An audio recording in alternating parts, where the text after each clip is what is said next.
Hello everyone and welcome back to my channel Nomadic Sage. In this video, I'm going to discuss how to get the best forex trade and particularly focusing on the high margin currencies. So, a little bit of a background. I recently concluded a trip where I went to Vietnam, and that playlist is already on YouTube, so you can check that out. It is linked in the description below, and this video, the Forex video that you're watching, will be part of this playlist as well. So, in that playlist, you will also find two videos where I have discussed how to book a hotel with credit card points. So, the focus here was Marriott hotels through American Express credit card points. You can check out those videos where I have booked Lee Meridian and Sheraton, and I also reviewed those hotels a little bit. So that would be an interesting video if you're planning a stay in Vietnam as well. So do check out that playlist. Now, what do I mean by high margin currencies?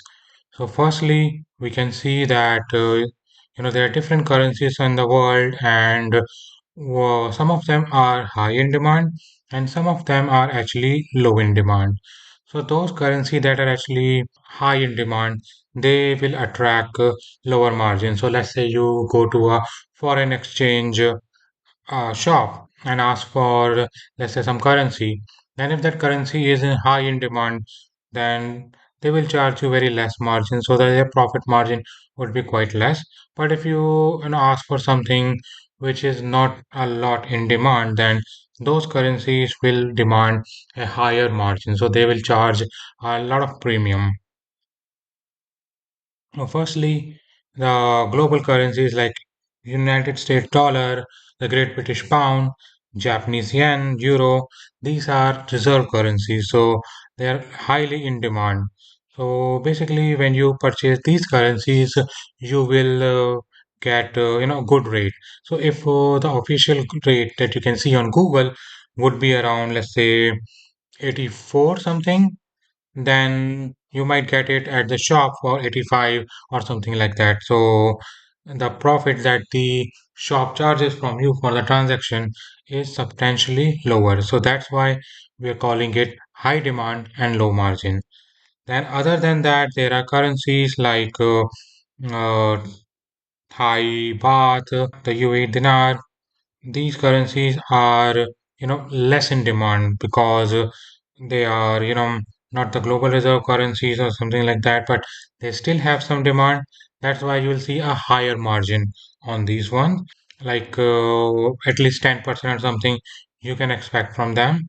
But if you talk about some other countries like Vietnam or Indonesia, so the Vietnamese dong and the Indonesian rupiah, they will demand even more high margin. So you can expect around 20% more than the exchange rate, official exchange rate. So these are what you can call the low margin currencies and high margin currencies. So with that said, we can get forex in very few of the different ways. So too common is obviously cash or card, and even in cash there are different ways, like you can get it directly. So let's say you go to a local shop, and let's say in this example we are getting Vietnamese dong, then you can just buy Vietnamese dong using your local currency. In this example, let's say the INR, the Indian rupee. So you pay some amount of Indian rupee, the shop will give you the Vietnamese dong. Then there is an indirect method or through a strong currency like USD. So what you do is you exchange your local currency for a medium currency or a very strong currency like United States dollar, and you take that with you when you're traveling to your destination. And let's say you take the US dollar to Vietnam, and there at a different shop you exchange the USD to Vietnamese dong. So this is a two-step process, so you have to do a little bit more of transaction part. Is it going to affect your rate? We will see that in a calculation. And if you're using cards, then you can obviously use a debit card or something like that, or your Forex card to withdraw the banknote from an ATM. And other than that, you can swipe your card, any card like debit card, credit card, or your Forex card at the merchant directly. Those were the ways you can get Forex. And I have done my calculations here. So, firstly, what I have done is for my Vietnam trip, I purchased some VND. So I purchased 25 lakh of Vietnamese dong, or you can say 2,500,000 Vietnamese dong. And for that purpose, I have paid 10,750 rupees, Indian rupees.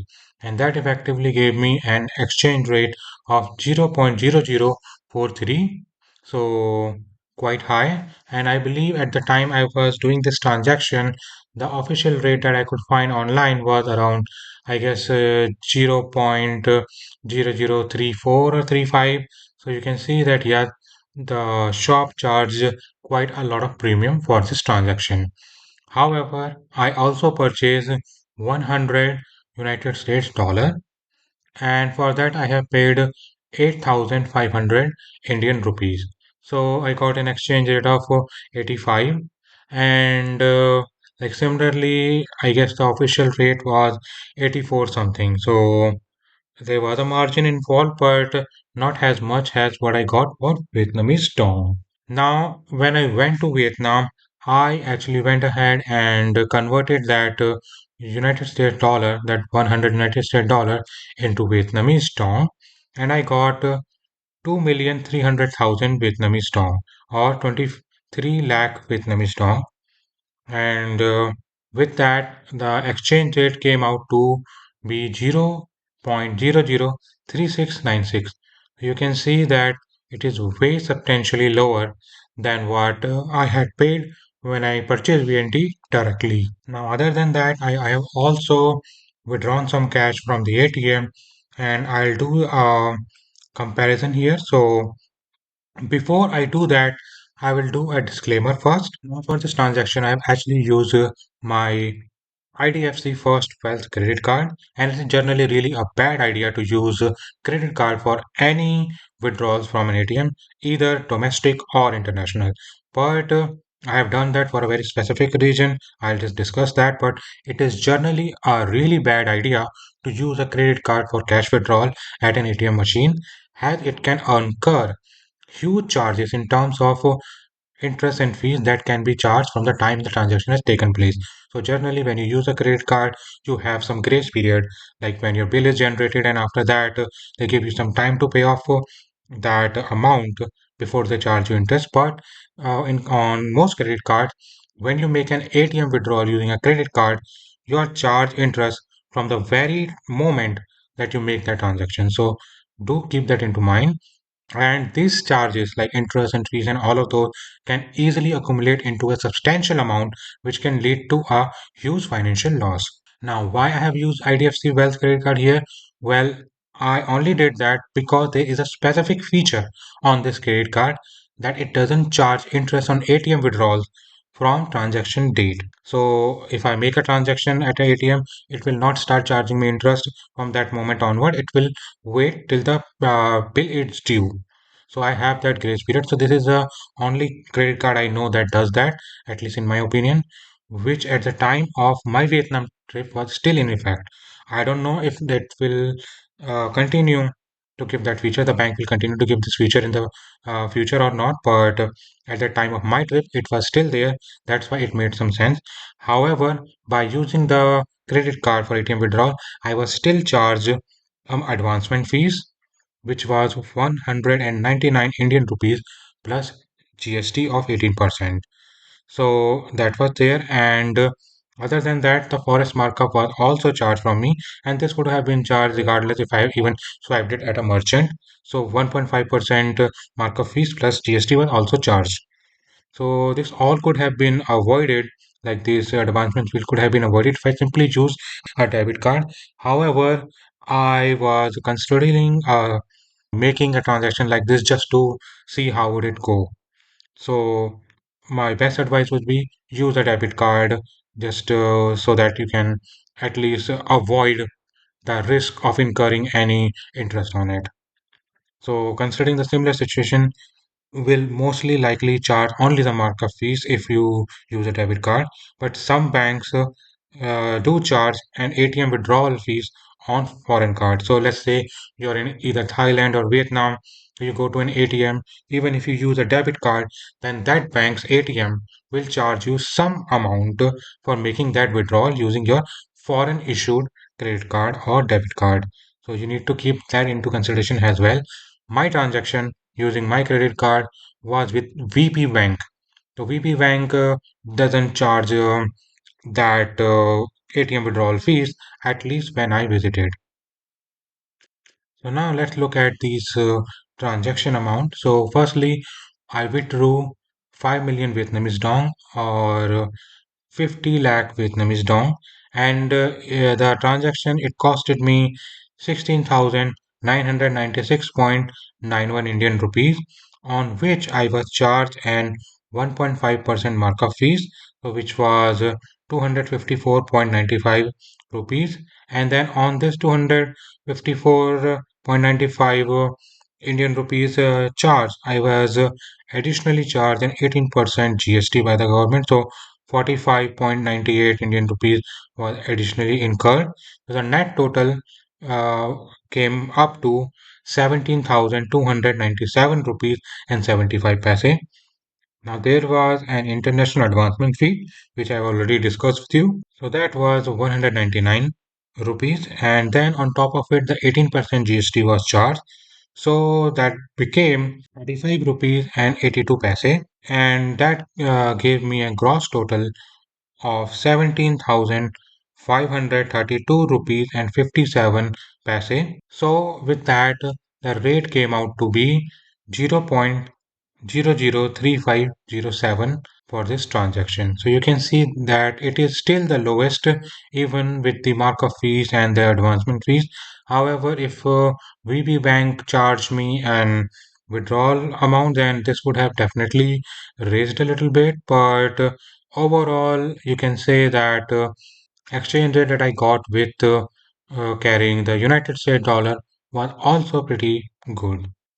My advice to you would be, if you can, then carry some local currency just so that when you exit the airport, you have some local currency and you do not worry about getting the USD transferred into the local currency or something like that because you don't know what rate will you get at the airport or maybe even if the exchange shop would be open at the airport when you land.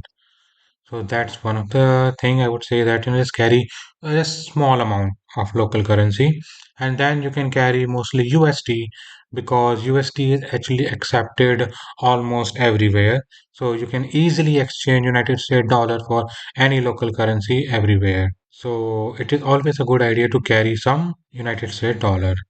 Now, if your card has a good Forex markup fees, like there are even cards that offer 0% markup fees. You can obviously use them for transactions at the merchant, so you can directly swipe those. You will only be charged the markup fees and the GST. But if you're withdrawing from an ATM, I would suggest that only use a debit card so you do not incur that interest charges and those fees charges. But if you have a card like I have, which have this feature to avoid the interest, you can use those. But do remember that every card transaction will have some fees and some different exchange rate associated with it. So for this 5 million Vietnamese dong, I only paid 16,996 at the time of that withdrawal transaction. So next day, the exchange rate could vary. So the dynamic exchange rate will be charged. However, it doesn't fluctuate so rapidly that the next day it is something else, the day before it is something else. But yeah, you need to keep that into account as well. That was the video, guys. I hope you liked it. And if you did, then please hit that thumbs up button and subscribe to my channel for more interesting videos in the future. And I'll talk to you in the next video. Until then, thanks, take care, and bye.